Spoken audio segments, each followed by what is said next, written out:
Today, I'm going to talk about the costume build process, how a costume goes from a designer's sketch to a wearable, stage-worthy garment at the Oregon Shakespeare Festival.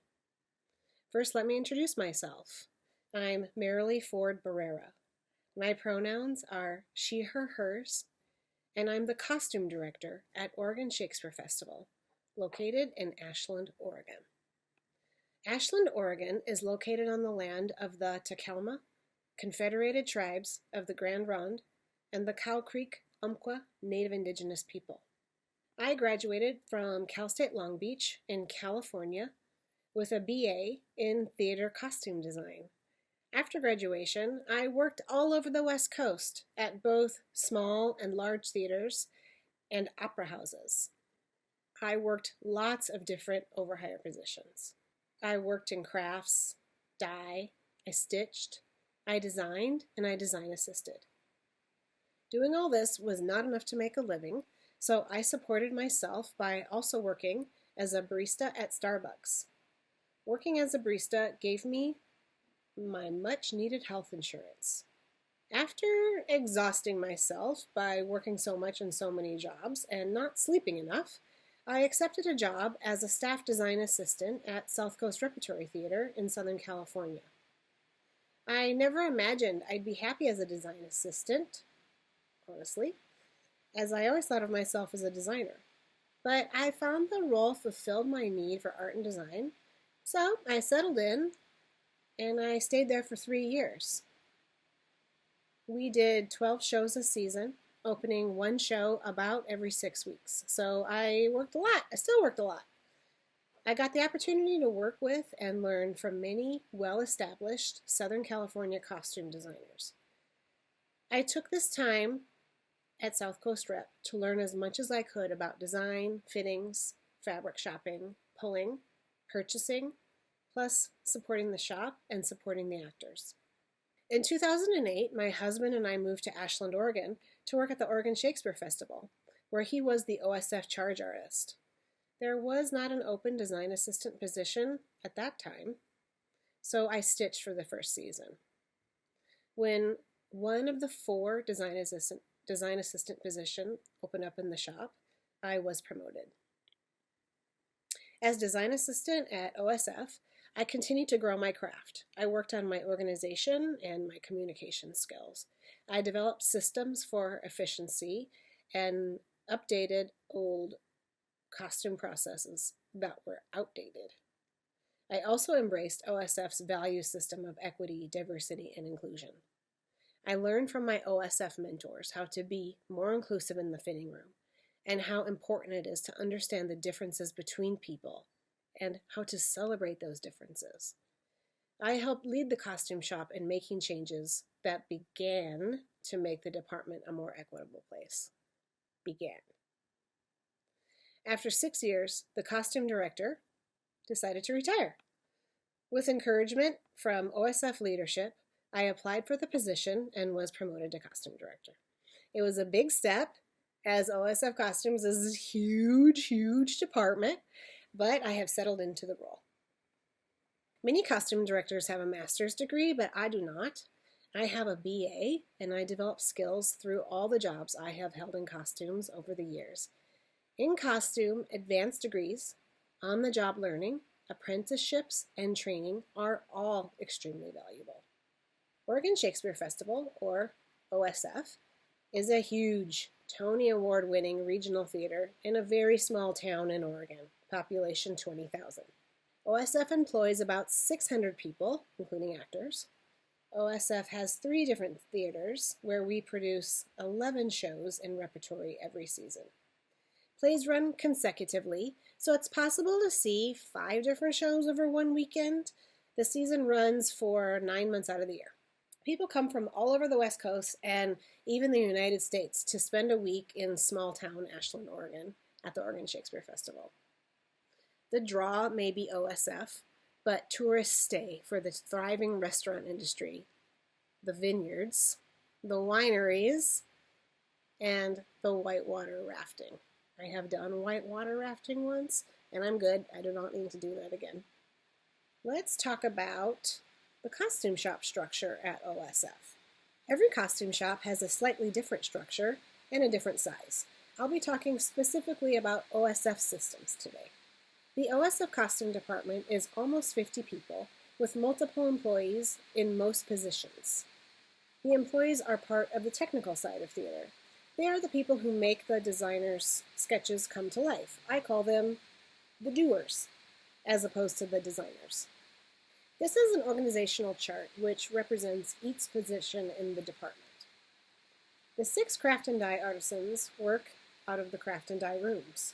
They build and alter costume accessories such as crowns, hats, belts, armor, shoes, to match the designer's sketches. They also paint, dye, and distress fabrics and purchase and pull garments. The workroom is the largest shop. In fact, it takes up the large spaces of 2 different buildings. This is where 12 stitchers, 4 first hands, 9 drapers build the clothing aspects of costume. These include hand-tailored suits, corsets, period gowns, modern trousers, and lots of fantasy looks. The shopper makes purchases, does returns, and keeps track of inventory out of the costume business office. In addition to those responsibilities, the shopper also reconciles all 10 of the costume department credit cards every month and submits thousands of dollars in receipts to the OSF finance department. OSF, which is a not-for-profit theater, has a for-profit costume rental business.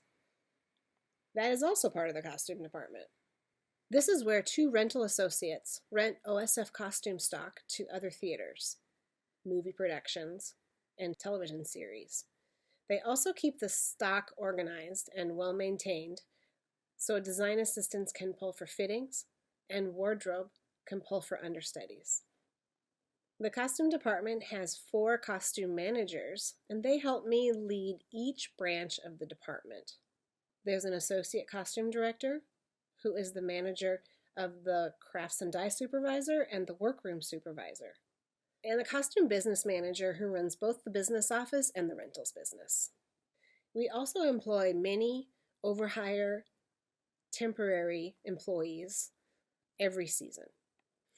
Let's focus for a minute on 2 specific positions in the shop, design assistant and draper. To start, the costume department has 2 basic tracks, design and artisan/technician. The people going down the design track, like design assistants, often begin with undergrad or graduate school for design. They learn costuming techniques such as stitching, dyeing, and craft building. They get to know fabrics, they gain skills in organization and communication. They might train as a shopper or as an assistant to the design assistant. At OSF, the design assistant is the lead of the show. They are basically the project manager. All communication and information about the show goes through them. They stay in contact with the designer when the designer is out of town. They lead costume fittings and show meetings. They go to rehearsal and keep track of every costume piece that each and every actor wear. Every person on the show team and the designer, especially the designer, relies heavily on the design assistant. I check in with each of the 4 design assistants daily to get an update on the show they're working on, hear about changes or difficulties, and talk through and approve or reject costume ads. People going down the artisan/technician track, like drapers, can start with learning how to stitch, cut, and pattern from experienced costume personnel. Techniques of draping can be taught in formal apprenticeships, in informal mentoring situations, or in graduate school. Regardless of a person's path, it takes years and years of learning to gain the full set of skills and expertise needed to be a draper. At OSF, the draper makes patterns, mock-ups, and fits clothing. Plus, they lead a team of stitchers and first hands who stitch, cut, and help fit the clothing pieces for the show. Making a costume is really and truly a team effort. The draper can also be a partner to the designer, helping guide the designer in the fitting room with fabric choices and selecting style lines on a garment. A skilled draper can really make all the difference for a designer when it comes to building and fitting costumes. I check in formally with drapers once a week in the draper meeting the workroom supervisor organizes.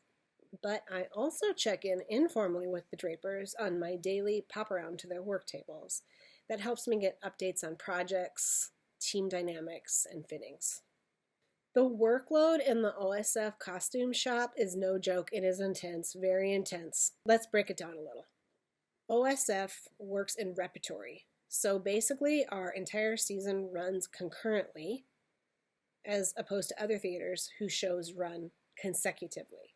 At OSF, after every performance, the backstage crew, the stage ops, perform a changeover by disassembling the set of that show and putting in a different show set for the next performance. Each set is designed and built in OSF scene shop to come apart and be stored backstage. This allows the repertory changeover to happen. The changeover happens in all 3 OSF theaters. In costumes, the workload is really impacted by this style of repertory theater. As OSF frequently opens 3 or 4 shows at a time, the costume department has to build at least 4 shows at a time in order to keep up. This means we have a large department of 50 people with an intense workload. Personnel frequently work on 2 or 3 or 5. Try not to do more than 5 shows at the same time, making collaboration and organization key skill sets in the costume department. In order to figure out how much labor we have for each show, what each show technician is assigned to, the fitting schedule, the deadlines for the designs, and how each of these things affect each other, I create a giant spreadsheet of all the shows. I call it the big calendar. With so many show builds happening all at once in the shop, this is the only way I can keep track of things. As I distribute the labor of the shop, I continually edit the scale of the shows until they are a size the shop can support. Then it's my job to make sure I communicate with the designer about the limitations of the show build. This helps the designer design a show that is within the parameters of the shop resources. Here, you can see where I set an early set of goals for the size or scale of Alice in Wonderland. And then I reduce the scale of the show based on how much labor we had and how that labor was distributed among the 11 shows. I always remember labor is people. With a department of 50 people, it is easy to think that the size or scale of the shows are limitless, but they are not, because they are built by people. Because we build at least 4 shows at a time, there have to be limits. My goal is to set the people of the shop up for success so they can accomplish their best work and make the show look great. That also sets the designer up for success. Collaborations and conversation, the process of building a costume at OSF. So, how does a costume go from design to stage at OSF? What is that process? All theaters have a slightly different version, but most follow something similar to this. First comes the process of design. 6 months to a year before opening night, the costume designer meets with the director and the entire design team to determine the design approach of the show. During that time, the costume designer receives a welcome email from me. Unless I've worked with the designer before, this is my first contact with the designer. The email includes information on shop structure, a list of dates and deadlines, the costume team for the show budget, and my goal for the scale of the show, which is how much we can accomplish with the labor we have allocated for that show. Although the deadlines, budgets, and show scale are created before the designer comes on board, they are not set in stone. They are only preliminary. Once the designer is on board, the designer and I have many conversations in order to evolve the parameters of the show as the show itself evolves. The budget. I divide the materials budget between all 11 shows, predicting their budgets before they are actually designed. Sometimes the show ends up needing less, or sometimes needing more money, but mostly more, let's be honest.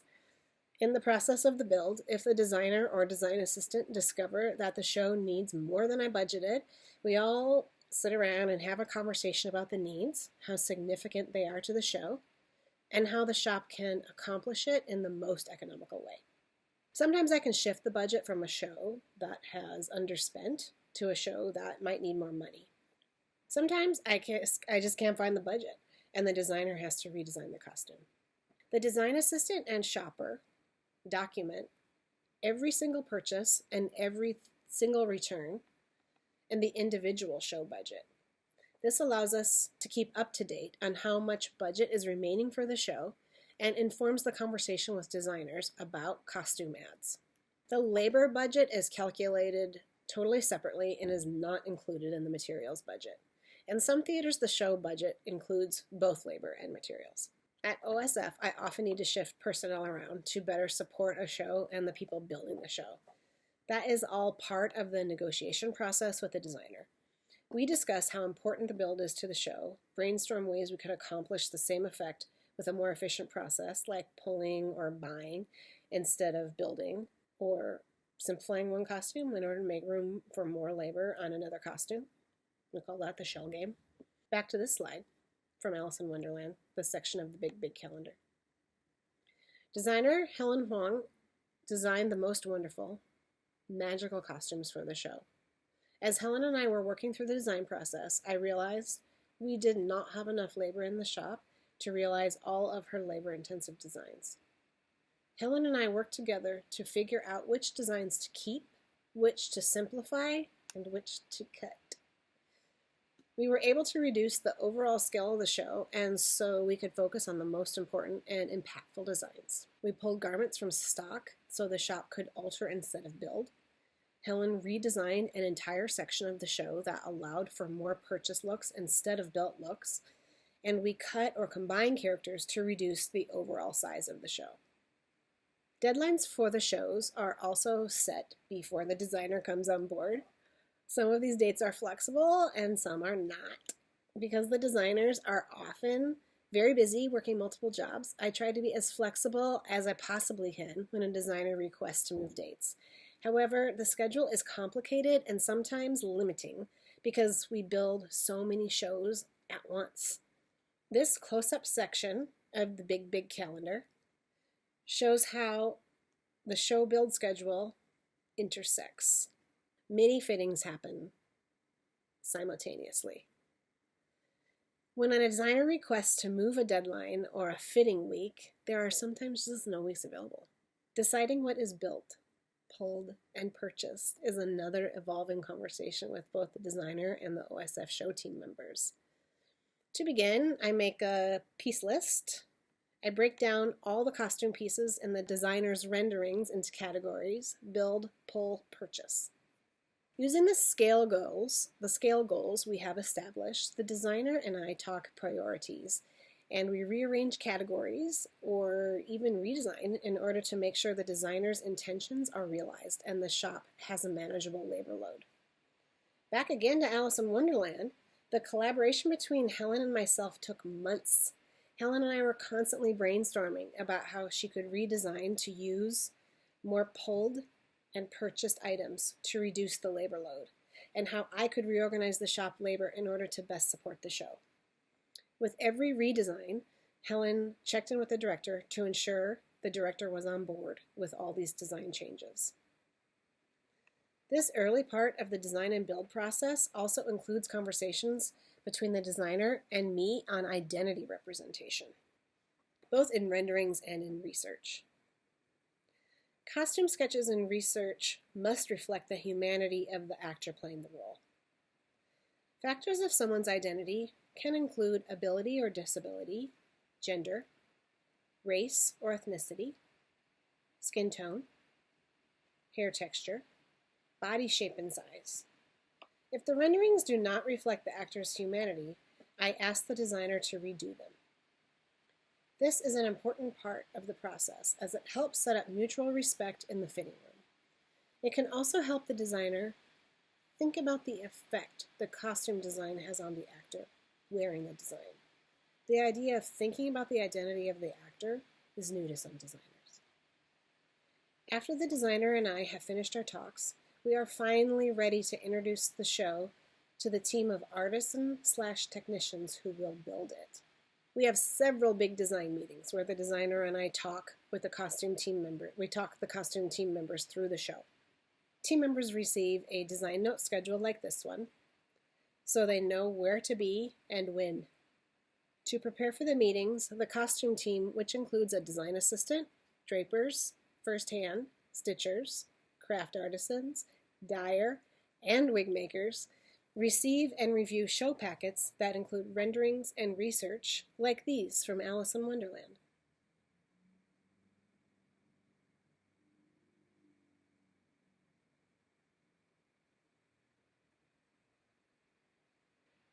They receive the piece list with an itemized list of every costume piece and if they are built, pulled, or purchased, and their personal assignment on the show, what actor they'll be working with, what costumes they'll be building.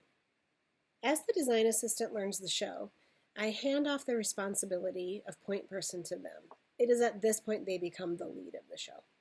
As the rest of the team learns the show, the designer and I continue refining what is built, pulled, and purchased based on the team's input. As the build of the show progresses, the collaboration between shop and designer deepens. Returning to Alice in Wonderland, this show was an example of how collaboration between shop and designer produced a greater product than any of us could have anticipated.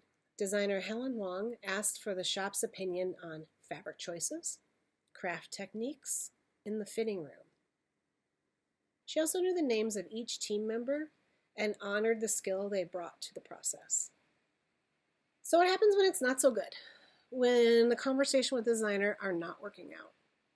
Usually I start with a private conversation with the designer. I hear the designer's point of view, I clarify my expectations, and I talk about what we can do to move forward and make the situation better for all. If that doesn't work, I ask the director of production, who's my boss, to step in. Sometimes I request that OSF does not work with that designer in the future. The worst case scenario is to have to separate the designer from the project, but that has only happened once. Yes, it has happened. But it is not just the designer that I expect to have great collaboration skills. It is also the shop members, especially team leaders like design assistants and drapers. I also want to hear from the designer about any struggles and concerns they have had while building their shows in the OSF shop. This type of feedback allows shop members to grow and continue to develop their collaboration skills. After the costumes are built by the costume shop, the next step in the process is wardrobe. At OSF, the wardrobe department is totally separate from the costume department. They are a union shop with their own supervisors and systems. The costume shop loads out the costume pieces to wardrobe just prior to the start of tech. The design assistant creates dressing sheets on every single actor and every single costume piece in the show. The design assistant uses that paperwork when meeting with wardrobe personnel in order to begin the transfer of information. It helps wardrobe get familiar with the costume pieces and the costume changes in the show.